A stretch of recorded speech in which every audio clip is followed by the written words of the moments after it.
Bob.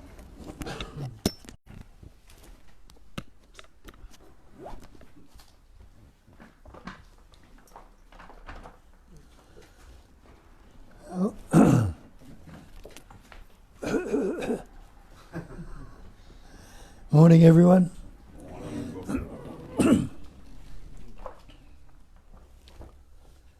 Well, it's the same old, same old. What do we talk about? They call it non-duality or Advaita or just that or pure presence awareness or whatever other label you like to put on it. So, Advaita translated is Sat, Chit, Ananda, Nama, Rupa. They are the five factors. Sat is existence, Chit is consciousness, Ananda is loving to be, Nama, Rupa, the name and form, they tell you, is Maya. That's the body mind, is illusion. And when you look at it closely, that's the problem we've taken on. We believe ourselves to be this separate entity, this individual, this person. And non-duality translated means one without a second, not two.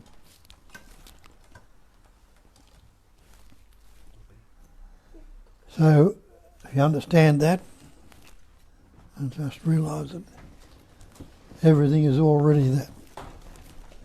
So I can't teach you anything, and I can't tell you anything. All I can do is point toward and ask you to look and see for yourself. Because no matter what you might have believed or understood, nobody can ever do it for you. Because there is no body other than that. And even the term no body means you might believe you are this body, mind, this person, but no body means there's actually no body.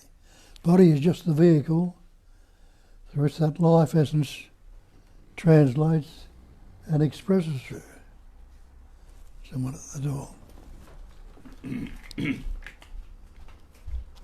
So another way I put it is, I'm not talking to anybody. I'm not talking to any mind. I'm talking to that I am, that I am. And that I am is the sense of presence. Not the body and mind. Sense of presence. The knowing that you are. And there isn't anybody in this room who doesn't know I am. But that is the problem. Put the I am on it and take the I am to be the person. Now if you read Nisargadatta's book, I Am That, he'll tell you in the third chapter, he's got a chapter devoted to it. The person is not reality. And investigate and look and see that yourself. We call ourselves human beings. If you believe in God, you call God the Supreme Being. But what happens if you take that word human away and take the word supreme away? You're left with the beingness. Can anybody negate your beingness right now? Anyone say you are not? We all say and know that I am. But that I am, as I pointed out before, is not the reality.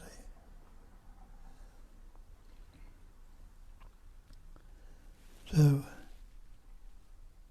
that's what needs to be looked, because we've taken on this belief in being the person.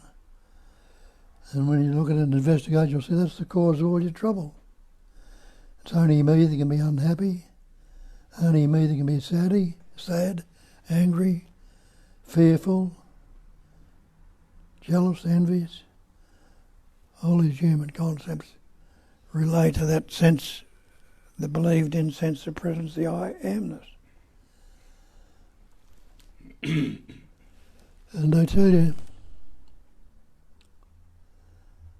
that, as I say, it's all sat shattered down and up a river. Well, as anyone who is not existing right now, you realise, no, I'm existing. Anyone who is unconscious or unaware right now, no, you know, I am not unconscious, I'm conscious, I am aware. Anyone who's not happy to be, well, none of you want to be dead right now. So you are that already, but we ignore it. And that's what they tell us in the scriptures. They call it ignorance. And we think we hear that term, we're dull or stupid. Doesn't mean that at all. That means we are ignoring what we truly are, and believing we are the separate entity, this individual, this person. How did that come about? Well, we learnt words.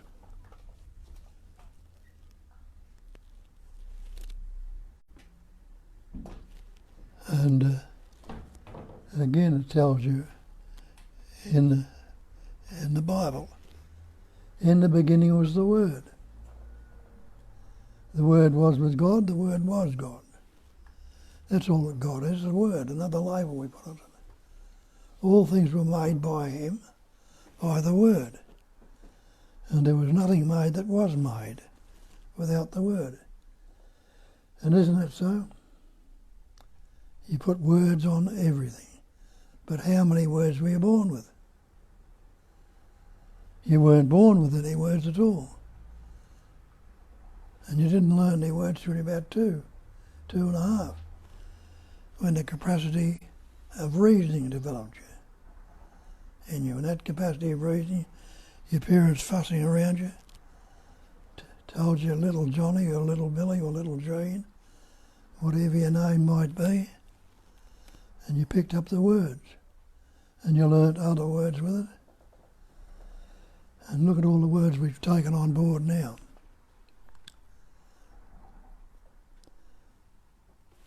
But as I say, you didn't have any words when you were born, and you didn't pick up these words when you till you were about two and a half. Some of you might have been earlier, some of you later, all depends how smart you were.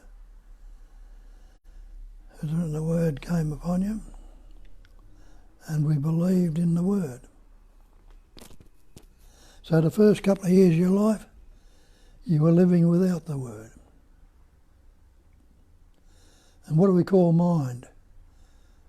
Mind is a word, a thought, a label, my mind. But is the word the real? Investigate to see. Is the word the thing? Take the word water. Drink that word if you can. Quench your thirst with the word. You can't drink it, you can't quench your thirst with it. Because the word's not the thing. Take the word fire. Cook with it. Heat yourself with it. You can't. Now when you look at this word, I or me, are you that word? And you realise you're not the word. And if you were the word, you'd be frightened of giving it up. But you're glad to give it up every night when you go to sleep. That means that it's not the word.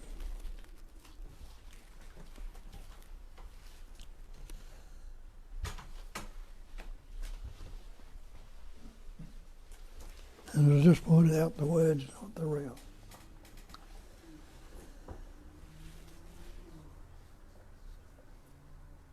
So we learn words. And learn the word I, me. And I am so-and-so. But the great mantra in the great word is I am that. That is what I am. That is just another label. And you all know what that is. Because you say, that's the chair I'm sitting in. That's the room the chair's in. That's the space in the room. That's the tree. That's the flower. That's the bird. Everything is already that, which we discriminated with more words to divide it, separate it, instead of saying it, everything is that.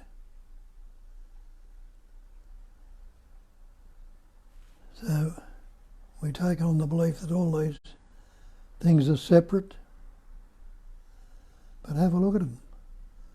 What are all these words, concepts and ideas? Aren't they all object?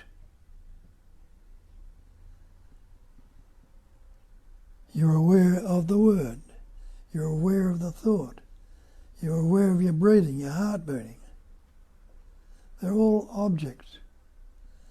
And we talk about non-duality, remember. One duality meaning one without a second, not two. And so that means that there's only the one essence, the one subject. And that subject is what I am. It's that sense of presence that translates to the thought I am.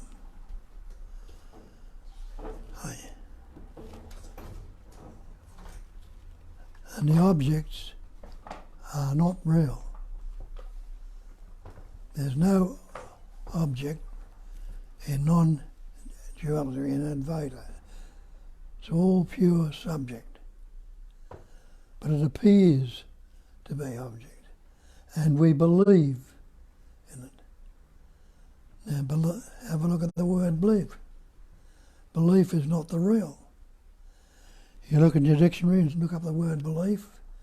It's an unquestioned acceptance of something in the absence of reason. Acceptance of an alleged fact without positive knowledge or proof. So you put these beliefs to the test and see if they'll stand up to it. And they tell you that the false cannot stand up to investigation. And if you try that out, you'll see it's real. We've believed in so many things, and when you look into them, they disappear. The water in the mirage, the blue sea, the blue sky, the snake in the rope. When you question all these things and look into them, they don't stand up to it.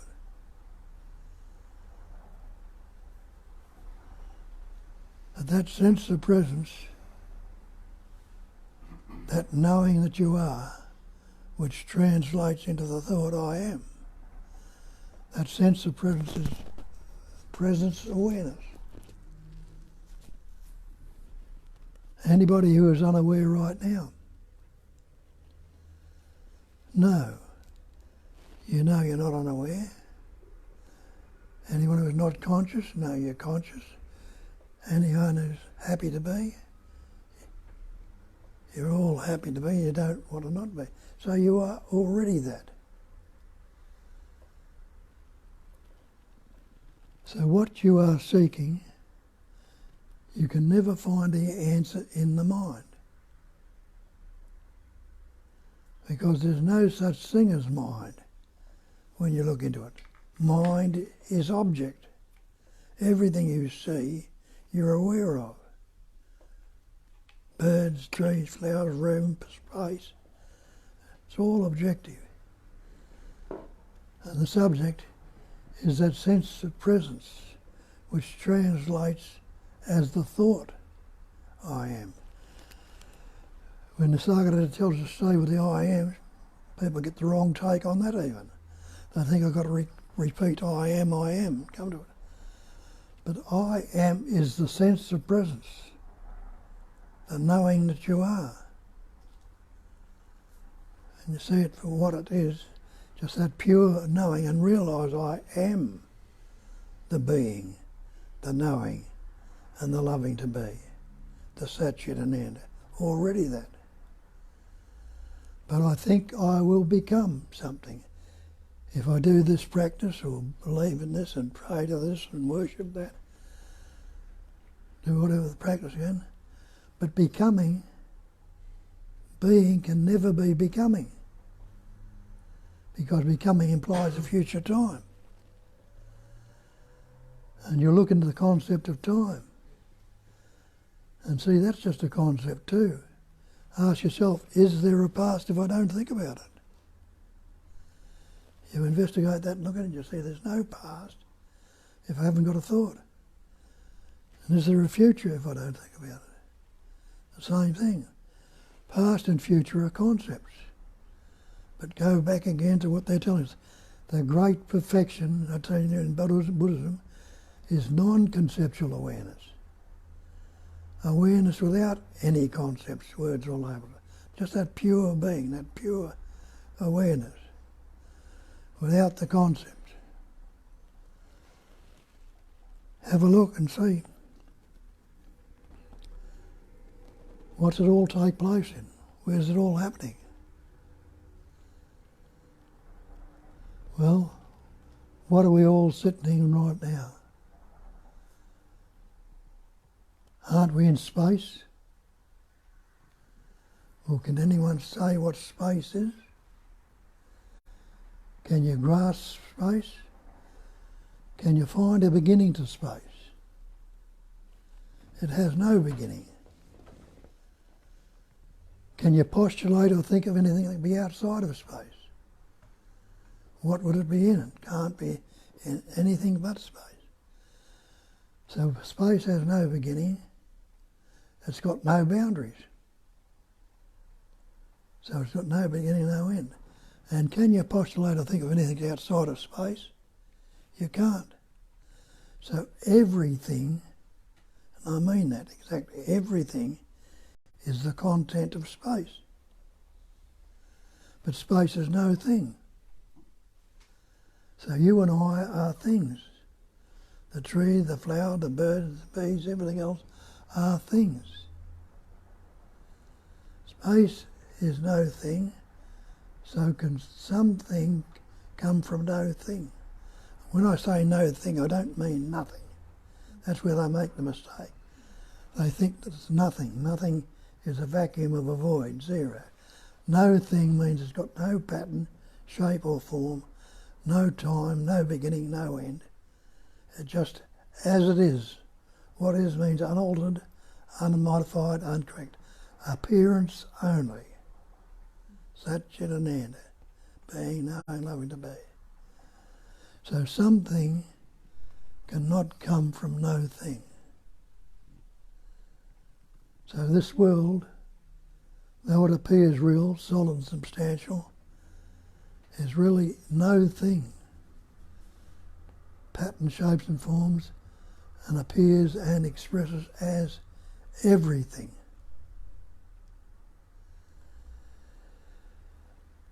So that's what it all is. And we put labels. We didn't have any, we weren't born with any words. You weren't born with words till you were about 2.5, and you learnt words. We put labels or words on everything. So all these things are the content of that space-like awareness, which is absolute. Absolute. Nothing can be added to it. Nothing can be taken away. But we believe we are these personal selves. But they don't tell you there's a personal self in any of the scriptures. There's also only one self, one Atman, Atman self. Whatever the Brahman self or whatever label they like to put it. But the meaning is only the one essence that's appearing as if. Now, doesn't that great mantra then Can't you see it more clearly? I am that. Of course you are that. That is all there is. You can't be anything else. So, the body is just a conceptual image we have. Are you this body? Are you this mind? Investigate. Am I this body?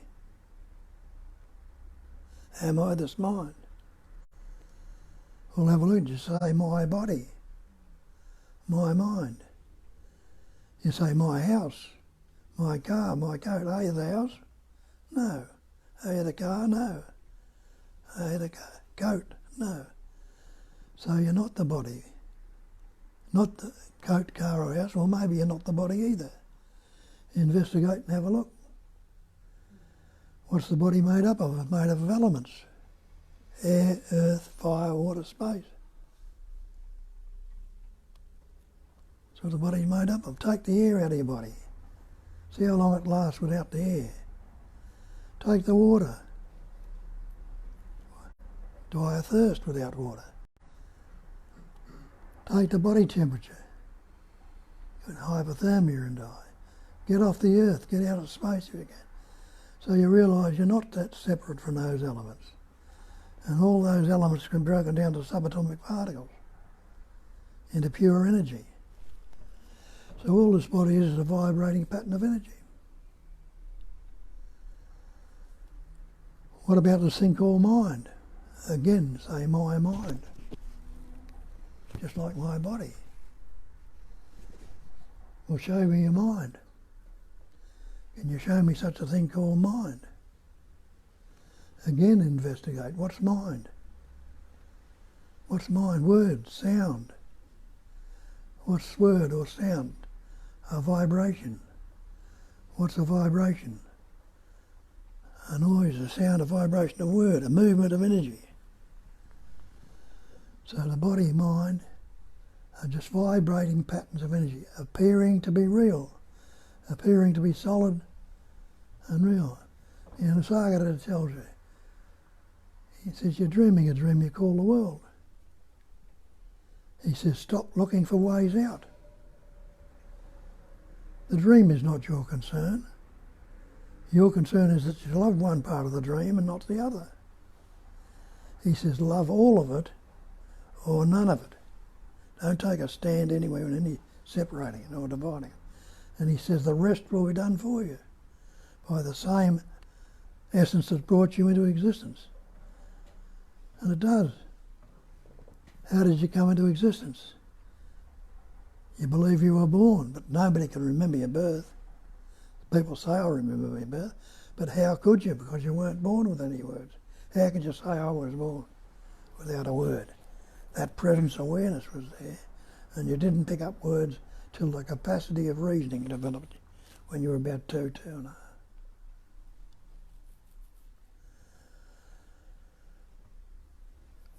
So you're not the body, you're not the mind. You are what they call the absolute, or the great perfection, or if you like to call it God, you can. Put some label or concept on it. But if you're the absolute, who can ever be superior to you? Who can ever be inferior to you? And what would you want of the other persons? If you know and recognise you are the absolute, there's nothing you require or need. As the Nisargadatta says, the rest will be taken care of. That same essence that brought you, intelligence energy that brought you into existence, will bring about what's necessary in the moment. How did you come about? We'll go back as far as your father and your mother. Another thing Nisargadatta says, there is only life. There's nobody who lives a life. Life lives on life, and out of life more life comes. See, that's so. How did you come about? You come about through the parents coming together. And how did that come about? Well, that pattern, intelligence entity is pattern shaped and formed as your father enabled in that pattern a microscopic particle called a sperm to form. That sperm was suffused with intelligence. It knew what to do. The same in the mother. That life essence in your mother enabled in that pattern another microscopic particle called an egg or an ovum to form. That egg was suffused with intelligence and knew what to do. It attached itself to the wall of the uterus. And the sperm, knowing what to do, swam to the ovum, had the capacity of swimming. Pointing out it was suffused with intelligence and knew what to do. When those two came together and merged, that cell doubled and doubled and doubled again and formed the little embryo, the little fetus, which is what you are today. What were you doing about it then? Nothing. Nothing whatsoever. And what are you doing about it now? Nothing. Isn't the breathing, the heart beating, the hair and fingernails going on right now? What are you doing about that deliberately? Nothing. It's all happening by itself. And what must be animating it? That same life essence that's rolling the earth around the sun, causing the seasons to come and go, the planets to form, implode, explode, the seas to come, the tides to come in and out. It's breathing you, beating your heart, it's growing your hair in your fingernails, it's digesting your food, doing all these things. And you, as the person, are not doing anything at all, have never done anything and never will, though you've got this belief that I am doing these things. That's why they call it ignorance.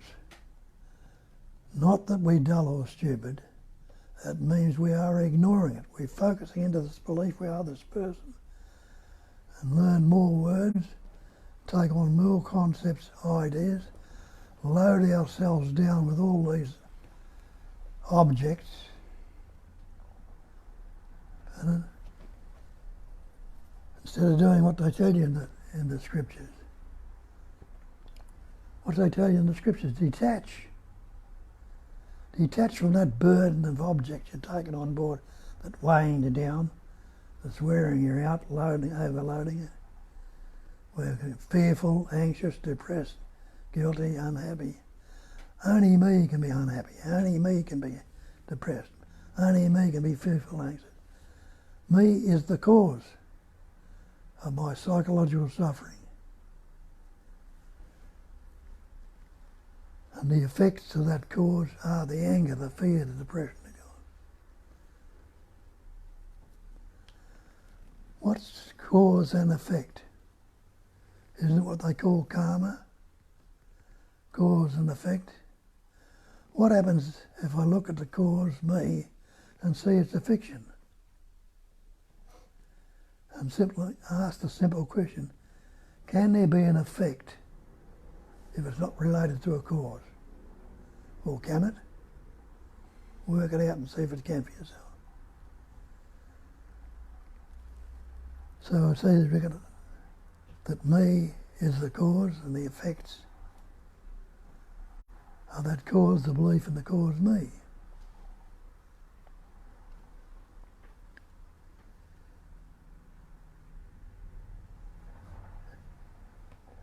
So if I see that there's, and ask myself the simple question, can there be an effect if it's not relating to a cause? Well, it can't be. So what's going to happen to all this so-called karma if it's not being related to the cause? Try and hang on to it if you can. Things continue to appear, seemingly vibrate and happen, but understand what they are. Just patterns, shapes and forms appearing, playing around and disappearing. See how it functions. Something comes up and you like it. How do you know? Well, I've had this before and it's good. naturally I don't want the good things to go. I want to keep it there. Not realising that everything is transient. This whole manifestation is transient. It's constantly changing. You haven't got the same body right now as what you had when you walked into the room. There's not one cell, but there are hundreds of cells dying and thousands right now and being replaced. What are you doing about that if you think you're running the show? Not doing anything about it at all. It's happening naturally. So everything is transient. So no matter how much you love it, how much you want to keep it there, hang on to it, struggle as much as you like, it's going to change. You don't want it to go, what do? We resist it from going, trying to keep it there where we resist it. Don't you realise that resistance is conflict? Any resistance you are in, you're in conflict with it. And if you're in conflict with all these goings on, it makes you unhappy, fearful and anxious, uneasy. So there's resistance, conflict, uneasiness. Another word for uneasiness is dis-ease. Resistance, conflict and disease. Something comes up you don't like, the other way around. Oh, I've had this thought, it's a bad thought, I shouldn't be thinking this thought, I don't like it, don't want it, I don't want it. What do? I resist it from being there, trying to force it out. Again, conflict. Again, disease. So you see why our lives are made up of all this discontent, unhappiness, fear, and all that's going on? All because of this relativity. Relativity is relation, relative to. And we think the male-female relationship is the main problem. It's a problem, all right, because it's a relationship. So is every other relationship going on. But when it's a natural merging and understanding and recognising the oneness, that you are the life, you are the love, you are the absolute, you are the pure being. Test it out and see what happens then. So, that'll do me for the day. And as Kat tells you, you can all jump in and have a say. Because, as I said earlier, I can't teach you anything, I can't tell you. And each one, some of you here have got a good understanding of it, or you wouldn't be coming here. You'd be sticking to your religions and staying out there and trying to become good and all the rest of it. But you reckon there's got to be more to it than that. And it takes you to look somewhere else. And it'll take you to where it's got to take you if you keep open to it. Is that being aware, open mind, and recognising the absolute. So away you go. Give me my ears.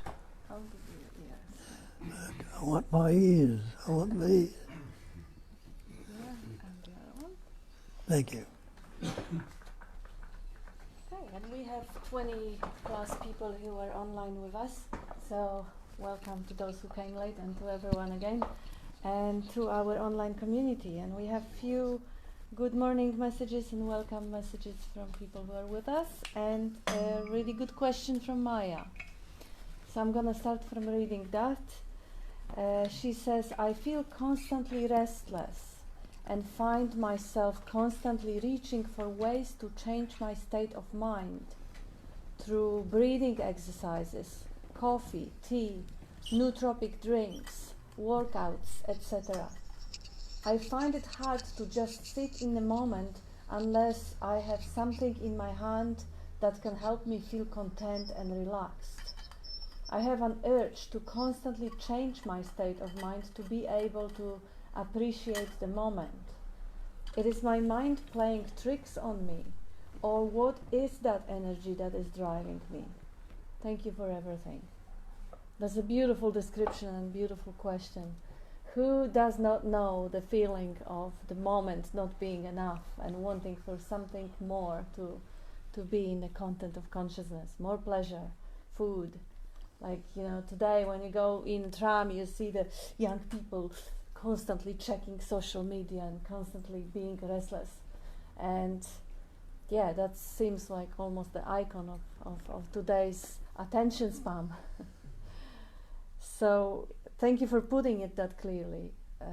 I guess we just open it up, and perhaps, Bob, you want to say something? How would you approach it to start with? I think the start is already made and is brilliant. You actually are the consciousness in which you notice the restless mind, and you notice the desire for more pleasure or more excitement or more relaxation, or desire for that moment to be more complete than it is as it is. So that is the beginning. Did you want to? I could, but I won't. Why not? Give somebody else a go. Please, give us the... this way. Yeah, I mean, I don't really have any, it's just more of a noticing rather than anything else. But like just the noticing that there's always like the non-dual and the dual in everything. Like, you know, if you're thirsty, you're going to need to get water. If you're hungry, you're going to need to eat. If you're like, you know, we have this nervous system that does get overworked because of our state of life. And you need to rest that and relax that, and, you know, nootropic drinks are great. And so maybe, you know, there's just like a bit more of acceptance or something that needs to come into that, rather than trying to get away from it or shun it, or it's bad, or, you know, I have to be in, you know, some non-dual consciousness, which, I mean, yes, like, whatever that means, I don't know, I'm not there, but You are that. yeah, you know, but like, yeah, just the fact that you're noticing that, and maybe just yeah, bringing, like, I think self-care is actually really beautiful, and it's necessary, and just, you know, accepting that we're human and that we have these kind of fundamental needs, and yeah, just allowing yourself to have those, and to nourish that as a form of like growing love or something like that, and just, yeah, staying with that awareness as well. Yeah. That's beautiful. Well, as you Yeah, say. it's beautiful. That's right, Bob was just going to respond. Okay. Yeah, you're right. It's the problem that we think there's a me and a not me. But you look, those words are not separate at all. As Shakespeare told you 400 years ago, nothing either good or bad, but thinking makes it so. And they're two ends of the one stick. Good vibrates into bad, pleasant to pain, happy, sad. But we've got good and bad there, and we've just separated them, making them two, and that's the split. But if you see there's two ends of the one stick, they're both the one stick, just like, you know, the earth rolling around the sun. This end's facing the sun now, and it's light. The other end's facing away from the sun, it's dark. Does the earth know anything about darkness or light? It doesn't. Does light know anything about darkness? It doesn't. So when the good, the bad, the pleasant, painful, nothing either good or bad, but thinking makes it so. Just wait, leave it as it is without trying to fixate on it or change it. It'll come around and show you the other end. So you're seeing the total rather than keeping the separation going. And that was beautiful what you said, because what actually happened when Bob had the restless legs, we went to the doctor and asked for the drug. That may be necessity. Life may move you to do this way. Who knows? And someone had a question. I was actually just going to respond to the answer as well, yeah. Because this is something I've been dealing with recently as well, until I stopped fighting it. Like, we want to be this peaceful entity, this amazing Buddha all the time, but this is just another state. Like, it's okay to be restless. It's okay to, we don't have to fix anything. And instead of trying to run away from it, even if you are, it's okay as well. And just noticing it and observing it is kind of enough. And once you actually do that, then it it takes a bit of that intensity away as well. And if you can get to that place that you notice, like, oh, I'm restless. Okay. And you just let it be for a second, and you're just embracing the restlessness for a second. And then you can go to like the second step or not of asking, well, who is it that is restless? And then it's just energy. It's just moving in a certain way that we deemed like this is not how it should be, but it's just energy. Yeah, so that helped me. Yeah, as you say, let it be. I just feel like answering that one too. Just look at what the mind's telling you. It might be telling you a whole lot of confused stuff at the time, but just look at one thing, like maybe it says, I'd be happier if I was down the beach, but then really have a look at that and see if that's true. Ask yourself that golden question, what's wrong with right now, without a thought, and realise it's often the mind is, telling you a whole lot of rubbish. You're actually fine where you are at the moment. Beautiful.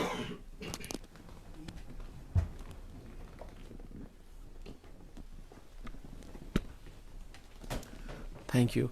I became vegetarian since 14th of March, which is a couple of days, 3 days ago, 5 days ago. It's overemphasizing to say, go and investigate in the mind, everything is okay. Everything is not okay until you have a healthy body by changing your diet to vegetarian or vegan. I assume the body is not designed to digest the meat, and since I've done that, since I stopped eating meat and dairy products, my meditation improved extremely and quickly. My digestion, my mood, my everything, focus and concentration, sleep, wake patterns and cycles, and that's also something very good to consider. So plants are good. Plants and feelings.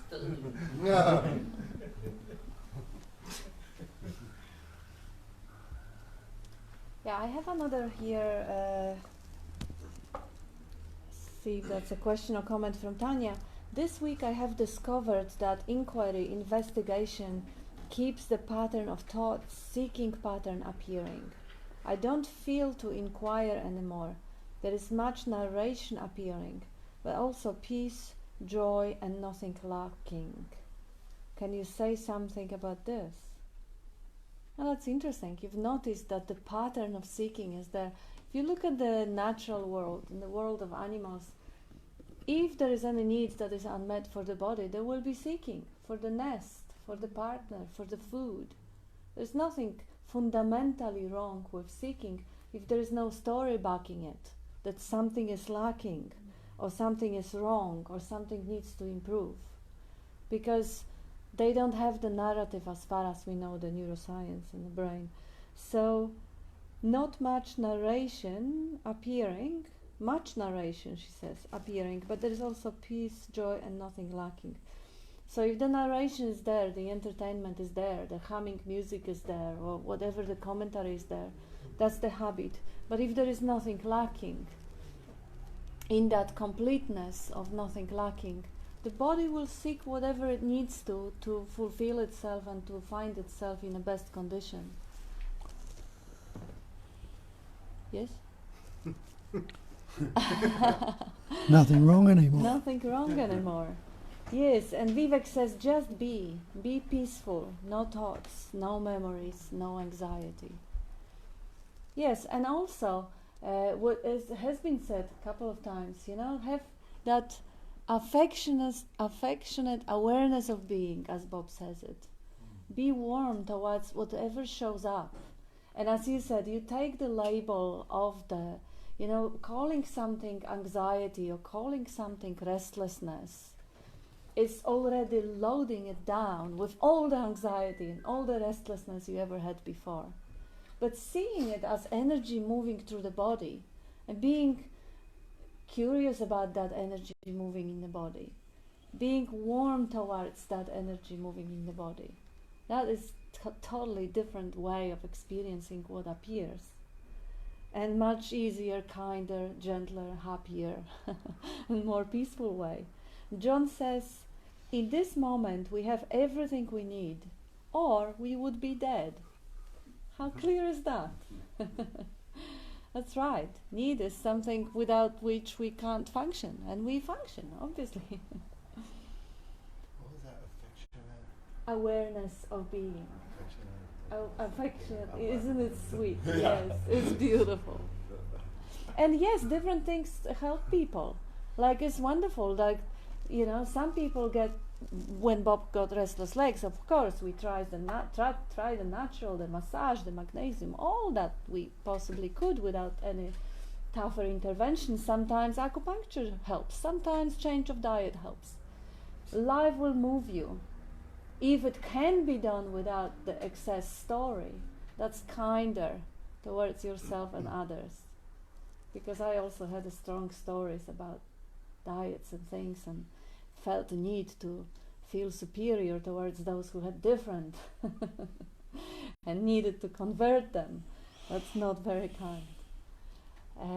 But yes, different things can show up, and being open and being curious will just move, as Bob says, will move you where you need to be. And that's it for the online comments. So now the mic goes back to you. Dean, tell us, how are you dealing with the live It's a miraculous show going on, right? It's an incredible show. And all the frustration or the anxiety or the diet, or I'm not the frustration, I'm not the diet, I'm not any of that. Yeah. But they're all just these appearances in the miraculous show. And that's it, like, and you're not doing it, and there's no one doing it. It's just, that's the appearance as it appears.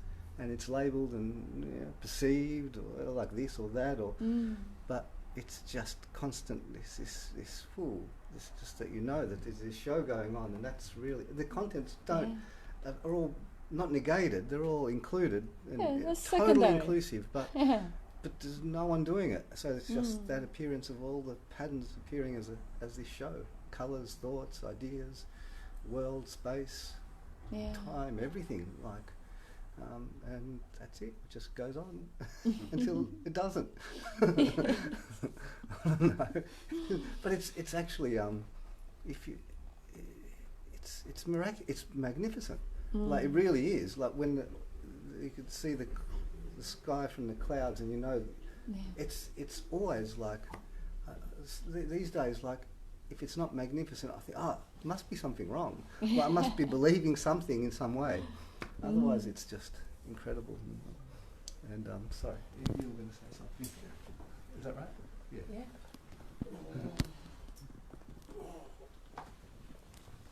Thank you.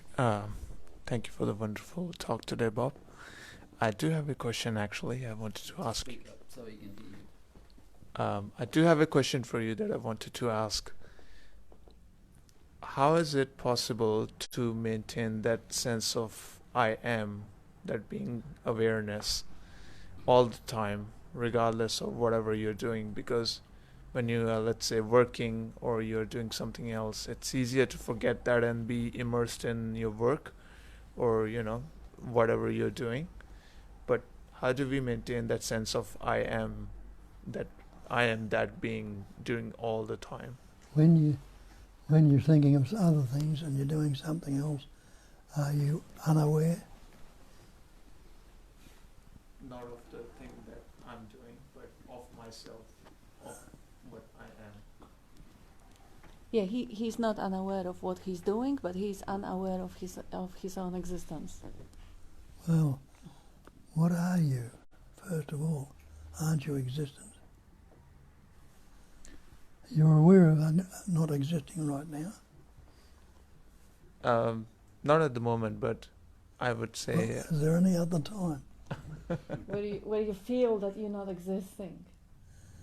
You've got to realise that life's got to be there before a single thought, breath, movement, or anything at all can take place. In other words, it's okay to not think I am all the time. No. that life is basically there, which everything appears in. And Nisargadatta says, you are the way, you are the truth, you are the life. That was Jesus, but Jesus. Nisargadatta thinks that one. People thought he was talking about himself, he wasn't. When he says, I am the way, that sense of presence, that I amness, you're knowing I am without even thinking of the word. That might be true, but during relating to that first question that lady asked, all the time her mind is restless, and yet she's aware, she's restless. So that sort of sense. There isn't an awareness of the restlessness. Yes.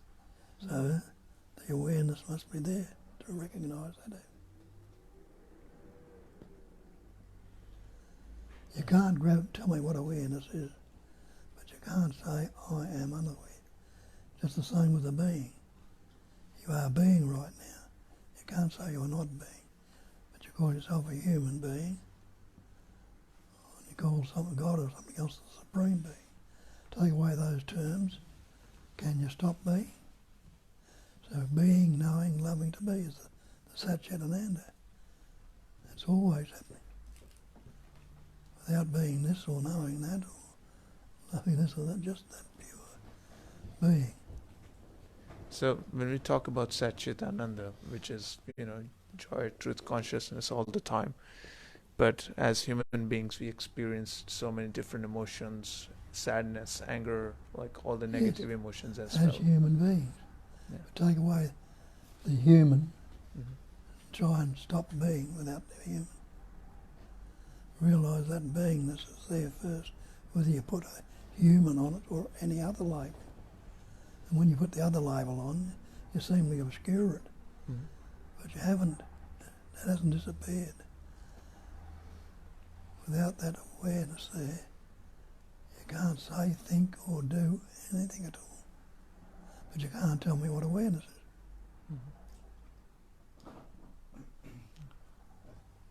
Thank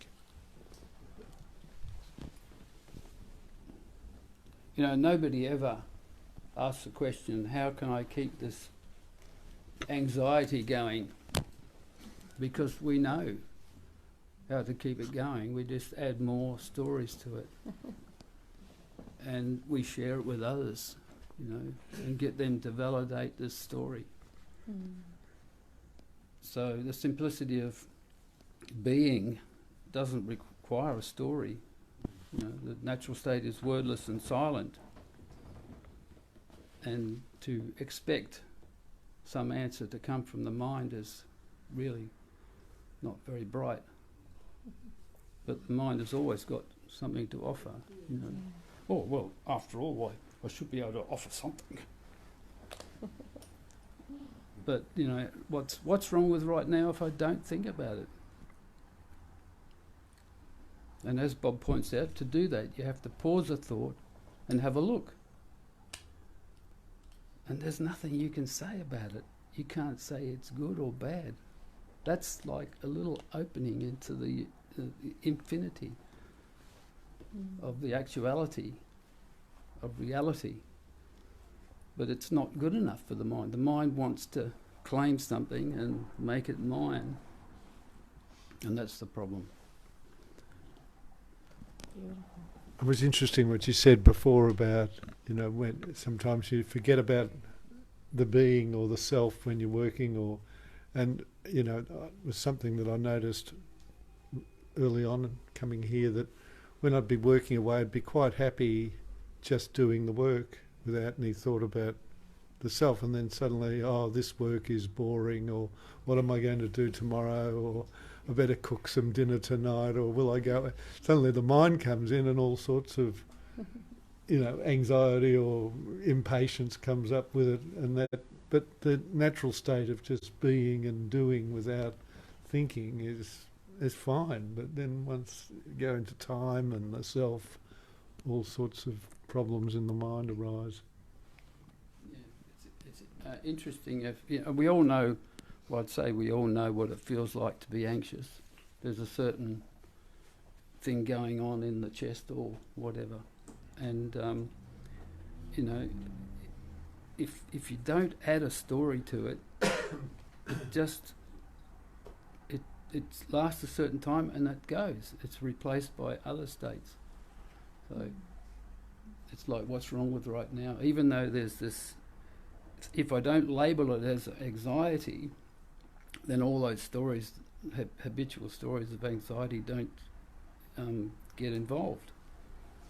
So it's just a sensation. And what's wrong with a sensation?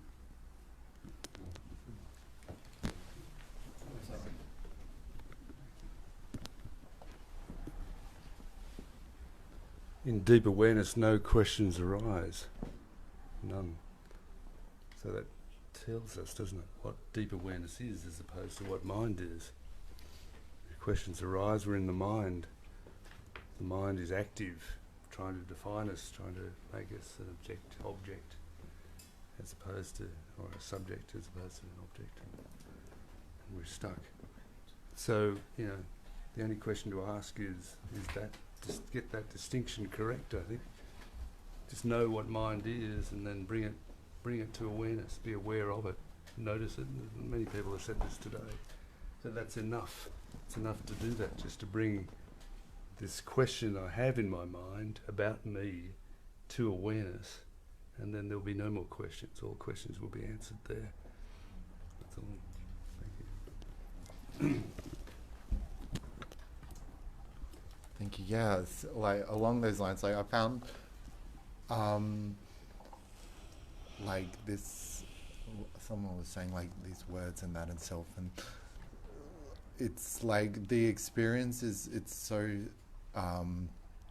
subtle, and it's always been there. That it's and yeah, it's just so subtle, and it's that sense of being, yet the mind, we've been with the mind for so long, and it's such a like large kind of, it takes up so much like space in our experience, because that's kind of really all we've been looking at. And kind of sometimes like, well, you know, when you get to that sense of awareness,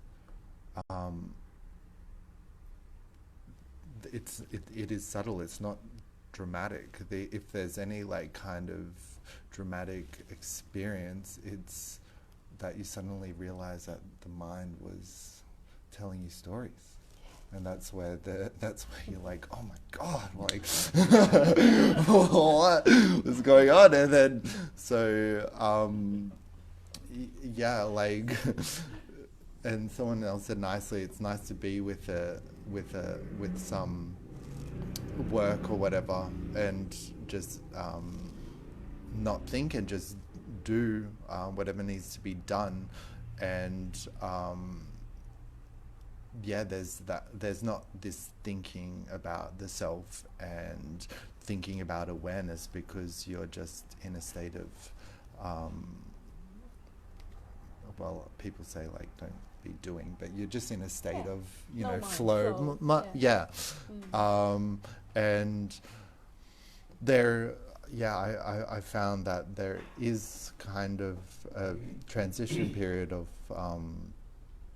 just kind of coming back and like seeing, okay, the mind is wanting something or telling stories, and I think, yeah, it is kind of, it could be,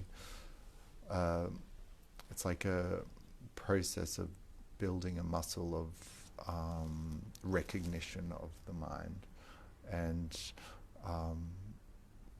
yeah, for me, it's not instant, and it's kind of like, you know, yoga's a lovely teacher, because like you can't just get rid of tension in a muscle straight away. You have to kind of work at it and relax into it more. And you know, once you've kind of been with that tension and release that tension, it's just a state of no tension. Yeah, so I don't know. I can't remember what the main point was. No, that's beautiful. That's exactly the point. Yes, because no point is the point. So relaxing out of any points. But I see also where Ruben, where you're coming from. There is kind of a popular notion which is taken from Nisargadatta's statement that for 3 years, what helped him was to constantly staying with the I am as much as he could. Of course, when he was dealing with the client in his BD shop, he couldn't. But when he could, he was staying with the I am. And initially, it kind of means thinking that. So if I'm thinking something else, I can't think I am. Because initially, we don't really know any other way of engaging with anything than through thinking. Initially, that's the way. But what Nisargadatta was maturing into, initially thinking, remember the I am. Yeah, I remember now. Okay, so I'll just focus out of thinking into the I am. So remembering is utilizing the mind. And then later on, the more relaxing out of thinking, because sense of presence doesn't have any flavor, doesn't have any taste. It is going on all the time. It doesn't have shape, doesn't have form, doesn't have temperature, nothing. Nothing can be said about it. Apart from the fact that you cannot not be. You can't stop it. It's going on. Whether you think about it, or you focus on it, or you feel it, or you don't, it's there. It never stops. I don't think I should have 2 mics, by the way. So, when you look at the natural world, you look at the nature, animals are resting in the shade or in the sunshine and just having the 5 senses or 6 senses or whatever the amount of senses they have open, and they process the information, the wind blowing through the fur or the sounds going through the ears or whatever the signals are coming, and the body is receiving it and responding to it. If there is an urge to go and run and hunt or kill or hide, they follow the urge, the body follows the urge. If there is no urge, there is just the relaxing into that being. They don't have to think about it, and they are in natural state, non-stop. What differs us from them is the veil of story, the veil of clouding, thinking, interpreting. We are not lying in the sun, we are thinking, how nice it would be if there was a Copacabana beach and there was the little girls with the umbrellas, perhaps drinks, whatever. We have imagination, which is a fantastic, wonderful tool, but it has been overused so vastly that the identification flew into the imagined costume that we consider ourselves to be. So now to recognize, like I loved when Gilbert said, we don't have to talk ourselves to feel anxious. We don't have to ask how to do anxiety. We know the anxiety happens. So we know the identification also happens. But we know that when anxiety doesn't happen, we know that relaxed natural state. And it is not that somebody stopped doing it. Or it is not that on the natural state somebody started doing it. So that there is no doer to any of it. It is just the flow. If there is a possibility to relax out of the flow of running for food, building nest, working in the corporation, whatever the necessity is, yes, that's the place to relax out of thinking. And naturally, when you're out of thinking, there is being in whatever way it appears. It may appear as a sensory experiences, but this being is pre-sensory. It doesn't have any flavor. It can't be focused on. It's a helpful pointer. Stay with the being, focus on the being. But you can't, because it doesn't have location. It doesn't have anything to hang on to. But it is just to relax out of what obscures that being. Nothing obscures the screen, it's still there. But when you have a very entertaining movie going on, who watches the screen? Everybody is taken by that content, by that movie. So relaxing of the content of that movie and screen, as invisible as it is there, is never away. But I also have a couple of answers here. Tanya says, life is unfolding and moving this body to do whatever it does. Thank you. Yeah, life is never wrong. Never wrong. And Sally says, I'm curious about what non-duality says about living and working with the impact of trauma. Thanks. And I know, Sally, that you know that non-duality is not a philosophy who has opinion on certain topics. Non-duality is just a basic recognition of life staying behind everything. One, non-dual life. Life expressing as body with trauma. Life expressing as body with no trauma. Life expressing as singing, hearing. Did you want to say something about that? Yeah, it is a good question, and I know that you understand what non-duality is. We know you, and we know you do. And as it is one non-dual, one life, as much as it creates the trauma in certain mechanisms, in certain bodies, and again, the easiest way is always to look at the natural world, because that's the simplest, Dog doesn't re-traumatize itself by repeating stories. And yes, it still gets a trauma, whether it is a physical or whether it is an emotional abuse. The trauma actually affects the body. It rewires the computer, it rewires the perception. It is absolutely there. People on top of it have a complex way of re-traumatizing by reliving the stories. And again, because there is one life, that one life which created seemingly environment which caused the body respond in the rewiring and traumatizing, that same life finds a way to resolve it. Just being open to that life. There's no one answer fits all. There is not that everyone should get THC oil and relax. It helps to some with trauma. We have seen a healer recently who was telling us about it. We're not following that line of treatment, but we heard about it. And there are different ways that resolve, and life always provides with the eyes wide open. We know there are huge research on psilocybin dealing with trauma, on various natural exercises, the cognitive behavioral therapy, not CBD, CBT.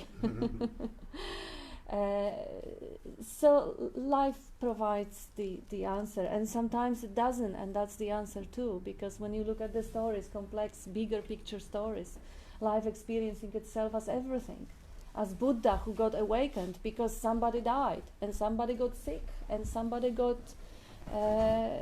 was poor and suffered.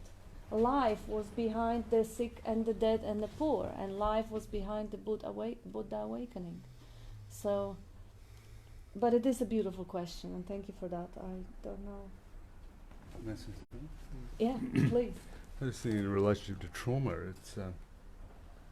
it is necessary to expose the areas of mind where they're hidden, and oftentimes with traumatic events, mind is hidden. It's like one gets lost in these notions of lack of some kind. So yeah, but just an absolute faith in the power of awareness to drag you through that somehow, it will happen. That's where we need to place our faith, I think, and then do whatever happens, as you say. Maybe that'll work. Certainly worked for me.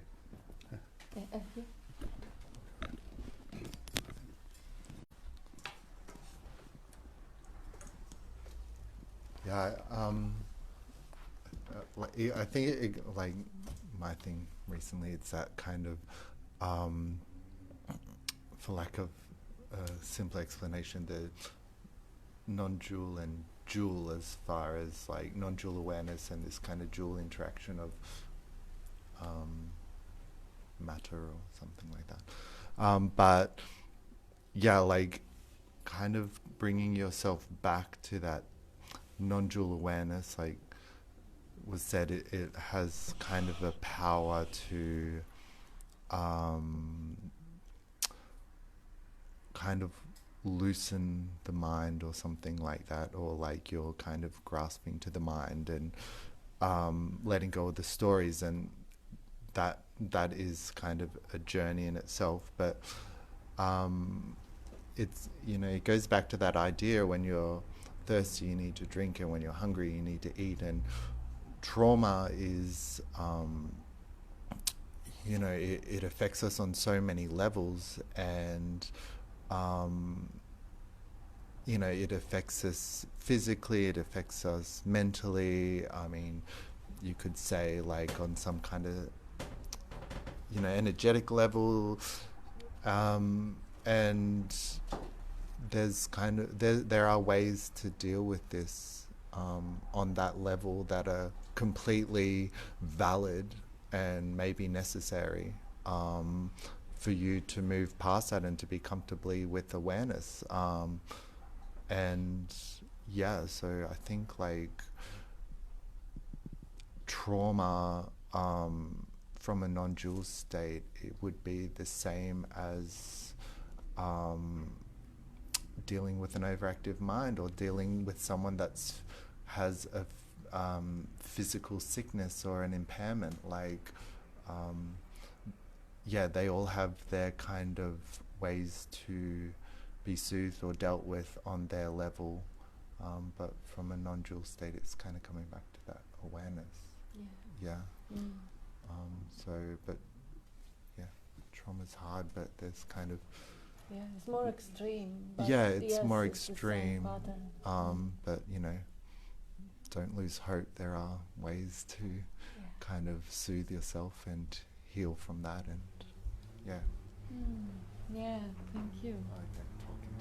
That's beautiful. That's right.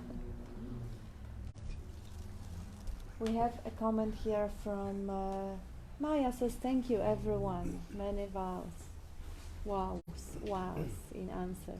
And John Allen says, life works in zigzags, not straight lines. As Bob says, good and bad are just ends of the same stick. Allow trauma to be it. It will take you somewhere. Yeah. Thank you, John. Bob, I heard him say once, where is your trauma when you don't think about it? Or where is your conditioning when you don't think about it? And in this way you just see how it is, like you were saying, like it is more extreme, but still it is something that comes up on that screen of basic presence, some sensation which will have physical component, which will have maybe shivers or maybe some sort of what we label as panic attack, but we don't, without labeling it, is the energy moving, surging, and it's never the same. It changes. Giving it space, being curious about it, will bring an insight or will bring resolution, but will certainly change. Yeah, please. I once heard, I don't know how true it is, whatever, but the idea that like yoga asanas, like yoga postures, or to get a person into a state of like comfortableness and relaxation so that they could totally kind of bypass the senses without having that distraction. And that's not a non-dual kind of teaching or whatever, but I can't remember. Anyway, it can help. Absolutely. I forget where I was going with that, but anyway, thank you. Yeah, it's amazing. Life will tell you what helps and how. Several years ago, somebody was in a really bad way. They were talking about suicide, and they convinced me that that they were deadly serious and that they had planned what they were going to do, but they wanted to have a coffee with me first.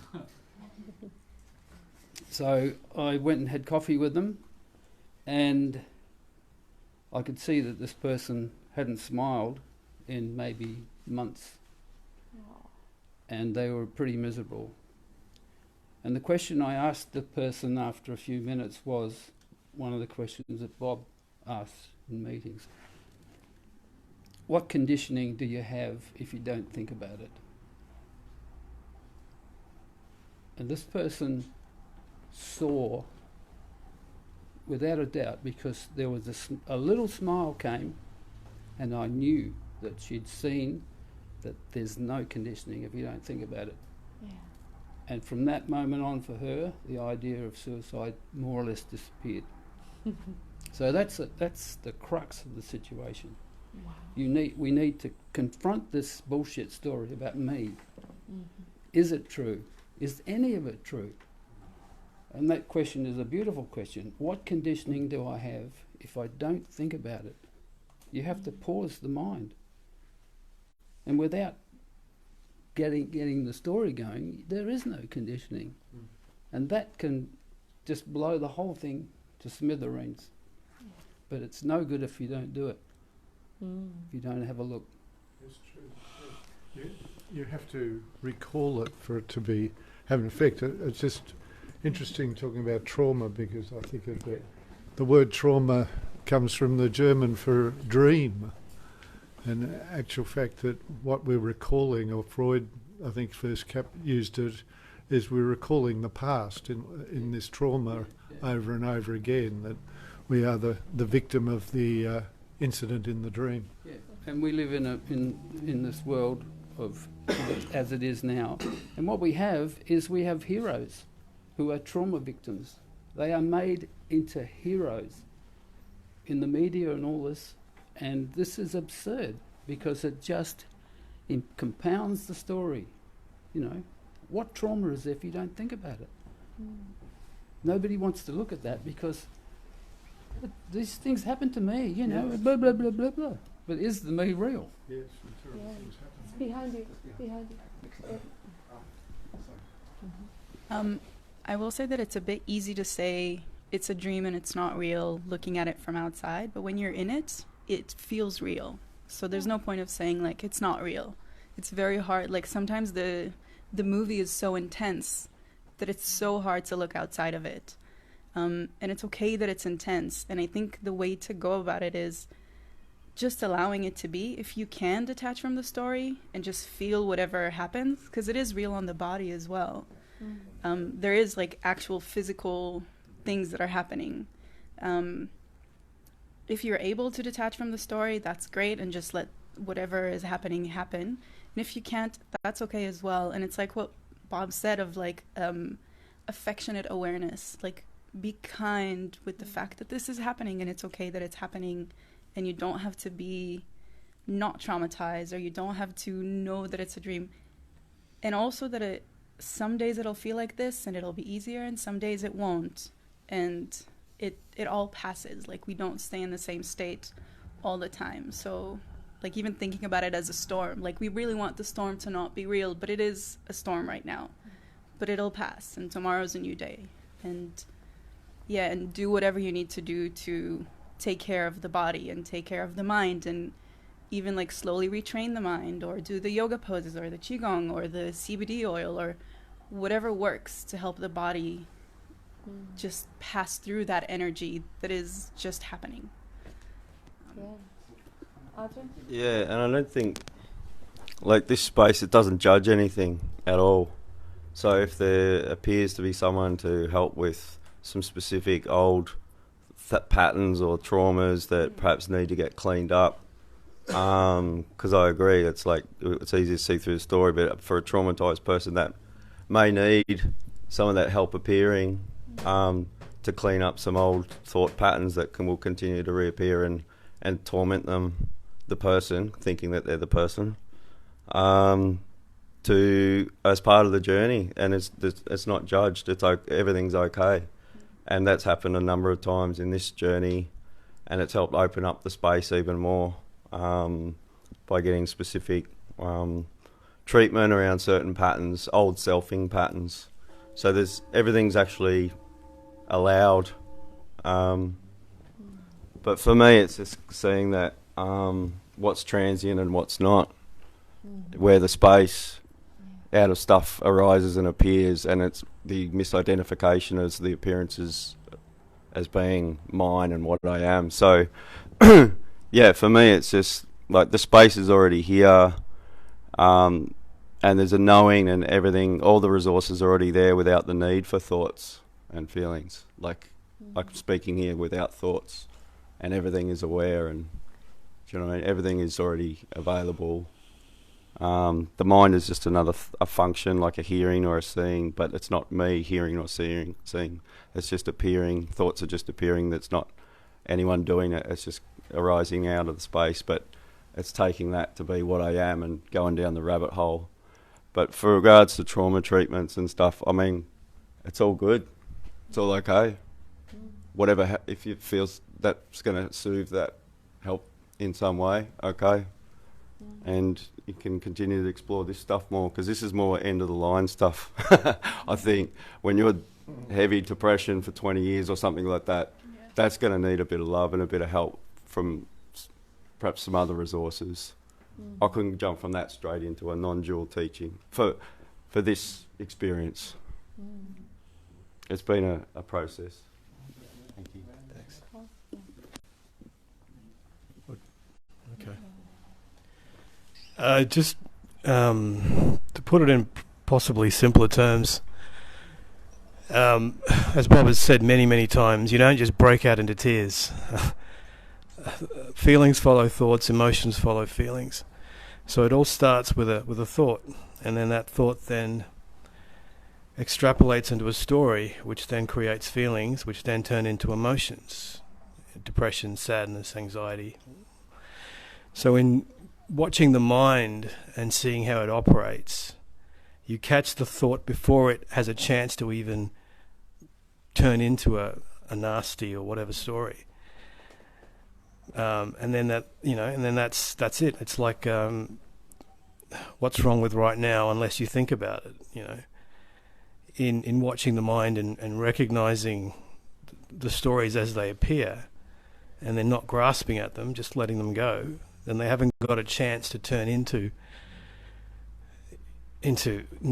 negative feelings, and then which then turn into, you know, all the horrible trauma and emotions that we've been talking about.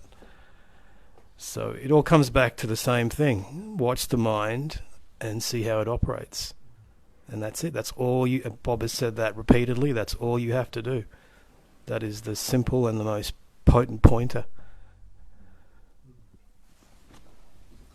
The other thing is to realise that the me can never wake up. Yeah. The me is the dreamer. The dreamer can't wake up. The dream goes and disappears. The awareness is always there, but we don't notice it because it's nothing. It's just awareness. Yeah. Go around the chair. Let's just go and do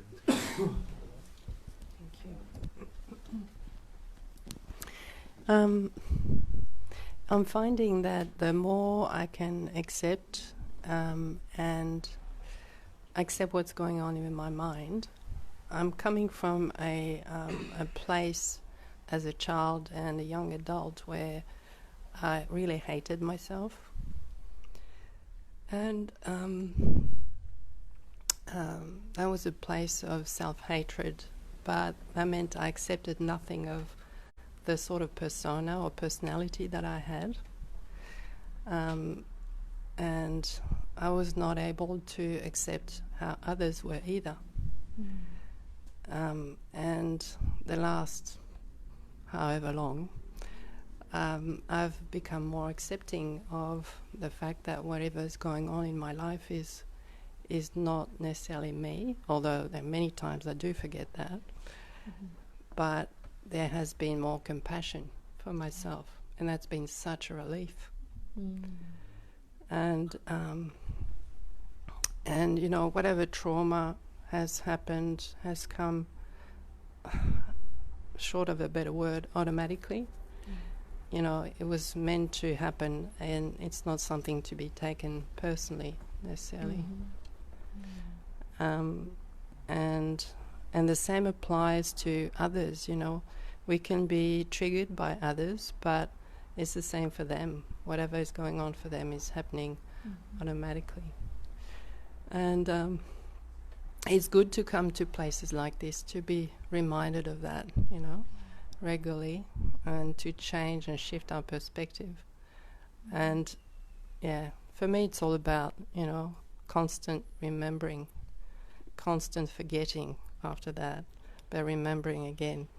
Mm-hmm. So, thank you. Thank you.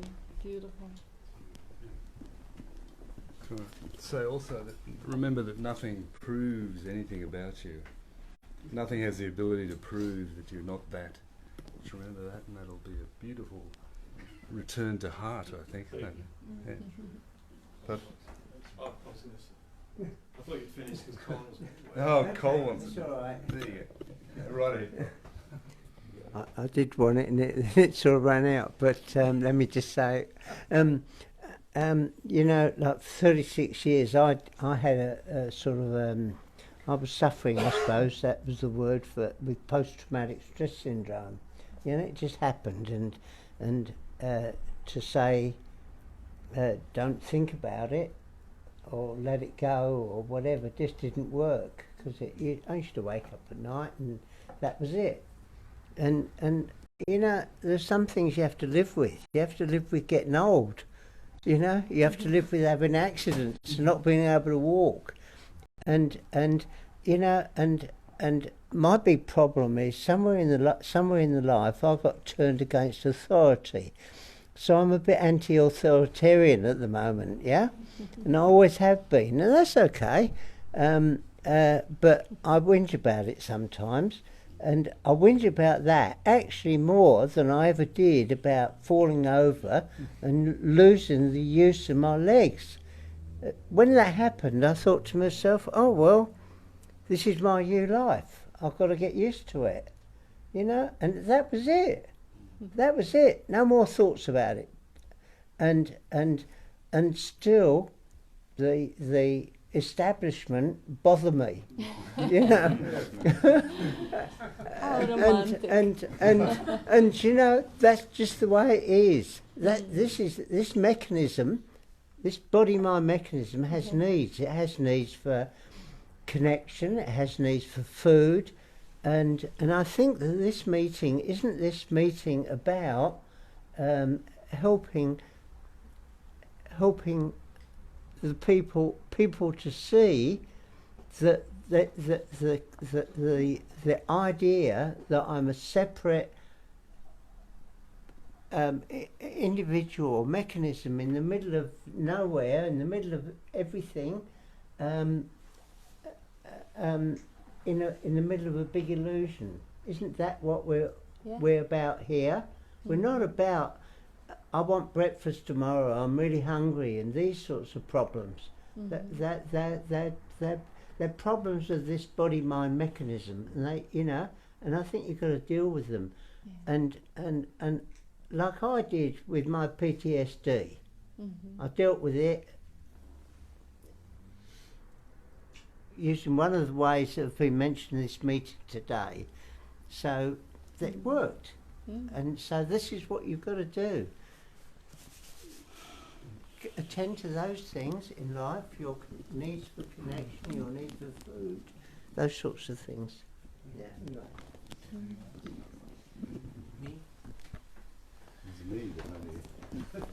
So as Cole mentioned correctly, the body needs good exercise, good functioning, good health needs and wants. Take care of your body, and when you have a healthy body, you have a clearer, better mind, and investigation becomes easier, according to my best understanding. Thank you. Just one thing. When I ride the bike, I have an electric bike that I ride down the track every now and again. And when I ride that, I realise I'm not riding the bike. It's not me riding the bike, it's the body doing its thing. It's just riding the bike. That's all that's happening. Beautiful. The bike's riding you. The bike, whatever's riding me. The universe is riding both. It ain't a separate you. I have a couple of comments here from people who are with us, and Chandika says, abide in silence. if there is no silence, just question who's not silent. And Vivek says trauma is to the entity. And I bet he meant just the concept trauma, because obviously animals don't have an entity, and we can still label whatever the conditions there are in as a trauma. But yes, it is to the machinery, the costume, the body mind. But awareness, pure emptiness, does not have any trauma. It may express as the traumatized body mind, but in its essence is pure. And Donna says, who is suffering? Or is suffering simply arising? And John says, suffering is not a glitch. It shows you where you are arguing with what is. And I love what Cole was saying with that, that romantic, resistance towards establishment. Behind it is this beautiful, sweet, romantic ideal of justice, perhaps, or social justice, or all that. How lovely. This is love. This is beautiful. But of course, the call, separate, and the establishment, separate, this is the content of the dream. And as you rightfully pointed out, we are not about the interaction of the dream figures in between them, but waking up and seeing the dream as a whole, including that beautiful romantic ideas of love and justice. Oh yeah, this one is punching this one because it won't. It's beautiful. Seen from this bigger picture perspective, you see, okay, this body-mind costume, legs not working, that body-mind costume has some sort of a... they all have some sort of ways of expression which are unique and different, and CPTSD and all that stuff, and self-hatred, and all of it is just the way it dances into that magnificent dream, in which only due to which non-duality can be realized. If not for that veiling of the screen, if everything was just painted white, there would be nothing. There would be no screen. There would be no, like everything is nothing. But it appears as that incredible dance. And absolutely, we don't diminish or shut at someone that, no, that's all bullshit, you don't exist, or your broken legs or your severe abuse is not real. Well, no. Realizing that in that one field, life expresses as the energy in the form, as the energy of the heart calling and compassion. This is all included. And even the opportunity to experience that mirror neurons and feel somebody else's pain is beautiful in itself. But again, if you look at the traumatized animal, it does not go to the story and does not keep the wounds open and pour salt onto it by relieving it. So this part could be potentially recognized. The curiosity and loving awareness towards whatever arises, it will be arising as long as it has to, because this was again a wonderful pointer that Bob always brings up.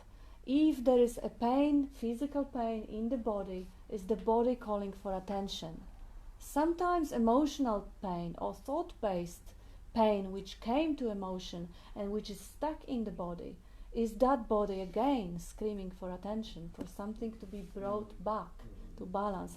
It's almost as if there is that level of the water which is always even.